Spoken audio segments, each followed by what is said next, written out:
Assalamualaikum warahmatullahi wabarakatuh. Perkenalkan, nama saya Muhammad Haikal Raffi Hafid dan NIM akhir 663. Di sini saya akan menjelaskan sejarah perkembangan hukum internasional dari masa klasik hingga masa modern. Yang pertama ada hukum internasional klasik, mulai dari India kuno. Dalam kebudayaan India kuno terdapat kaidah dan lembaga hukum yang mengatur hubungan antara kasta, suku bangsa, dan raja-raja. Menurut Banerjee, adat kebiasaan yang mengatur hubungan antara raja yang disebut Desadharma Gautama Sutra dan Undang-Undang Manu memuat tentang hukum kerajaan. Hukum yang mengatur hubungan antar raja-raja pada masa itu tidak dapat dikatakan sebagai hukum internasional karena belum ada pemisahan dengan agama, soal-soal kemasyarakatan, dan negara. Namun tulisan pada waktu itu sudah menunjukkan ketentuan-ketentuan yang mengatur hubungan antar raja atau kerajaan, seperti ketentuan yang mengatur kedudukan utusan raja dan hak istimewa utusan raja, perjanjian dengan raja lain, serta ketentuan perang dan cara berperang. Yang kedua ada Cina kuno. Cina memperkenalkan nilai-nilai etika dalam proses pembelajaran untuk kelompok-kelompok berkuasa, membentukkan sistem kekuasaan negara yang bersifat regional, tribute state, pembentukan perserikatan negara-negara Tiongkok yang dicanangkan oleh Konghucu. Yang ketiga ada Yunani kuno. Menurut Vinogradov, pada masa itu telah ada hukum intermunisipal, yaitu kaidah-kaidah kebiasaan yang berlaku dalam hubungan antar negara-negara kota, seperti ketentuan mengenai utusan, peringatan perang, perbudakan tawanan perang. Kaidah-kaidah intermunisipal juga diterapkan bagi masyarakat tetangga dari negara kota. Namun kaidah intermunisipal sangat dipengaruhi oleh pengaruh agama, sehingga tidak ada pemisahan yang tegas antara hukum moral, keadilan, dan agama. Perbedaan golongan penduduk Yunani menjadi dua, yaitu yang pertama orang Yunani dan orang bukan Yunani atau barbar. Pada masa itu juga telah dikenal ketentuan perwasitan dan wakil-wakil dagang konsul. Sumbangan yang terpenting bagi hukum internasional adalah konsep hukum alam. Konsep ini kemudian dikembangkan lebih lanjut oleh orang-orang Romawi. Kemudian yang keempat ada Romawi kuno. Pada masa Romawi kuno, hukum yang mengatur hubungan antara kerajaan tidak mengalami perkembangan karena masyarakat bangsa-bangsa adalah satu imperium, yaitu Imperium Romawi. Sumbangan utama bangsa Romawi bagi perkembangan hukum pada umumnya dan sedikit sekali bagi perkembangan hukum internasional. Pada masa Romawi ini diadakan perbedaan antara ius natur dan ius gentium. Ius gentium ialah hukum masyarakat, menunjukkan hukum yang merupakan sub dari hukum alam atau ius natur. Pengertian ius gentium hanya dapat dikaitkan dengan dunia manusia, sedangkan ius natur, hukum alam, meliputi seluruh fenomena alam yang terjadi. Sumbangan bangsa Romawi terhadap hukum pada umumnya yaitu dengan adanya The Corpus Juris Civilis pada masa Kaisar Justinianus. Konsep-konsep dan asas-asas hukum perdata yang kemudian diterima dalam hukum internasional seperti occupation, servitude, bona fide, dan pacta sur servanda. Pada masa kekuasaan Romawi, hukum internasional tidak mengalami perkembangan.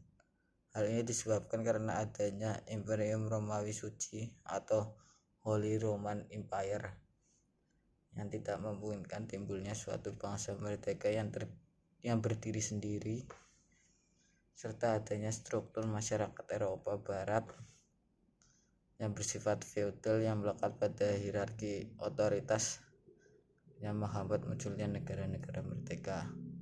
Oleh karena itu, tidak diperlukan hukum yang mengatur hubungan antar bangsa. Lalu selanjutnya pada masa abad pertengahan, hukum internasional pada abad ke-15 dan 16. Pada abad ini atau disebut dengan The Dark Age atau masa kegelapan, hukum alam mengalami kemajuan kembali melalui transformasi di bawah gereja. Peran keagamaan mendominasi sektor-sektor sekuler. Sistem kemasyarakatan di Eropa pada waktu ini terdiri dari beberapa negara yang berdaulat, bersifat feodal dan tahta suci. Pada masa itulah muncul konsep perang adil sesuai dengan ajaran Kristen yang bertujuan untuk melakukan tindakan yang tidak bertentangan dengan ajaran gereja. Selain itu, beberapa hasil karya ahli hukum memuat mengenai persoalan peperangan, seperti Bertolo yang menulis tentang tindakan balas yang seimbang atau reprisal.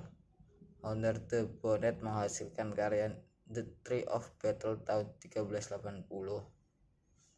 Meskipun pada abad pertengahan ini hukum internasional tidak mengalami perkembangan yang begitu pesat. Sebagai akibatnya, besar pengaruh ajaran gereja.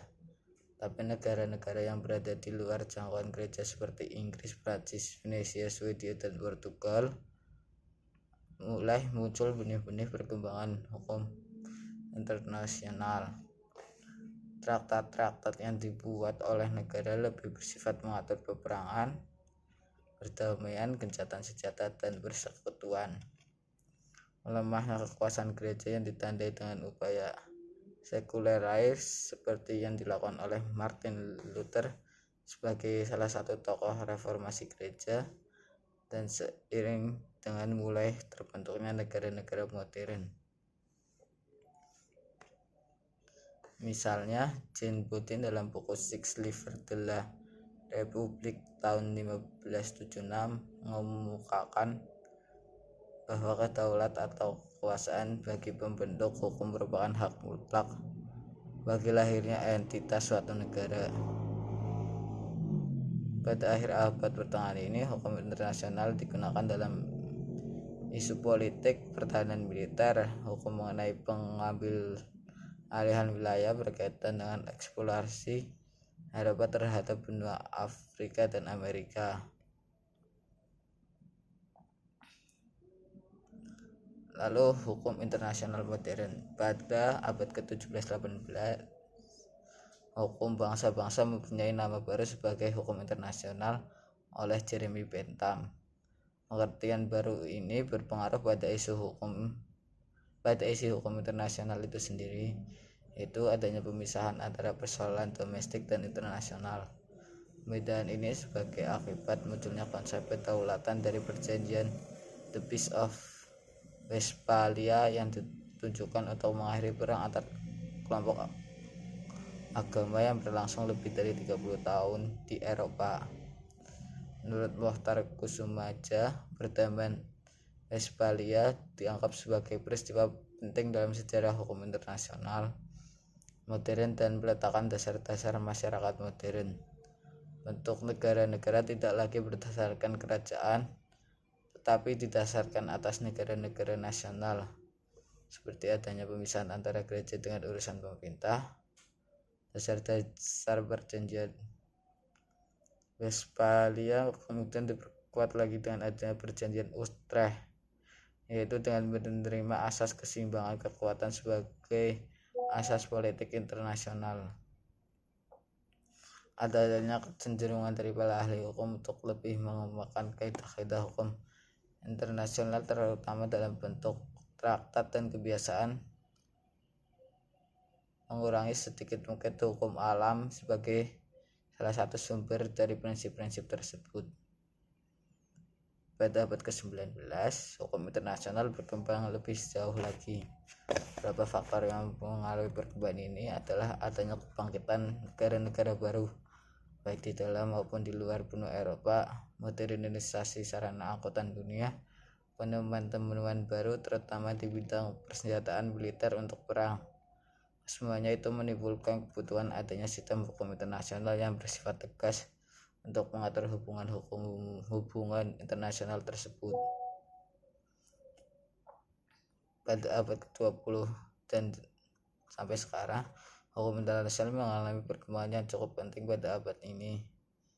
Mulai dibentuk Permanent of Cooperation pada Konvensi Hague 1899 dan 1907, pembentukan Permanent Court of International Justice sebagai pengadilan judicial internasional pada tahun 1921.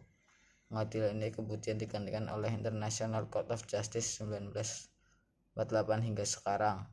Terbentuk juga organisasi internasional yang mempunyai fungsi menyerupai pemerintah dunia untuk tujuan perdamaian dan kesejahteraan masyarakat atau kesejahteraan umat manusia, seperti Liga Bangsa-Bangsa yang kemudian digantikan oleh Perserikatan Bangsa-Bangsa atau PBB.